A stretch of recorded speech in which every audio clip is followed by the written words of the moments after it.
உலகிலேயே முதன்மை வகிக்கும் திருப்பூர் மாவட்டம் பல்லடம் அருகே சித்தம்பலம் நவகிரக கோட்டையில் சனிப்பெயர்ச்சி மகா யாகம் 1008 தீர்த்த கலச அபிஷேக அலங்கார பூஜைகள் வெகு விமர்சையாக நடைபெற்றது. மகர ராசியிலிருந்து கும்பராசிக்கு பயிற்சியாகும் சனி பகவான் 5 மணிக்கு மேல் பயிற்சி அடைந்தார். அப்போது நந்தி பகவானை சுற்றியுள்ள குளத்தில் நீராடி வலம்புறமாக சுற்றி வந்த சனி பகவான் பயிற்சி அடைந்தார். அந்நிகழ்வு இங்கே பூஜையாக காண்பிக்கப்பட்டு மகா யாகங்களும் பூஜிக்கப்பட்டன.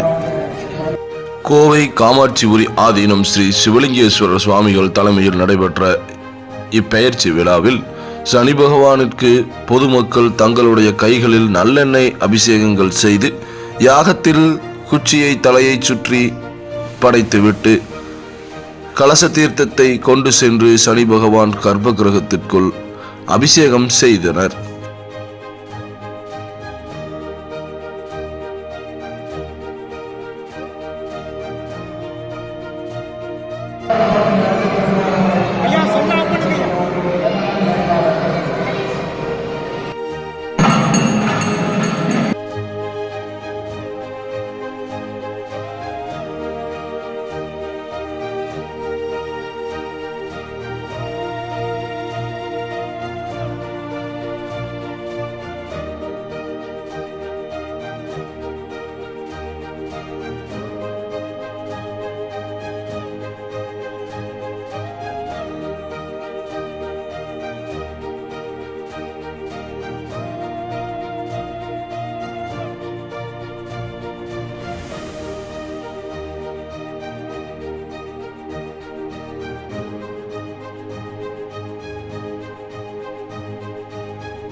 எல்லா வசதிகளும் உள்ளடக்கிய உள்ளதை செல்வோம் நல்லதை செய்வோம் பொன்னி மருத்துவமனை, திருச்சி ரோட், பல்லடம்.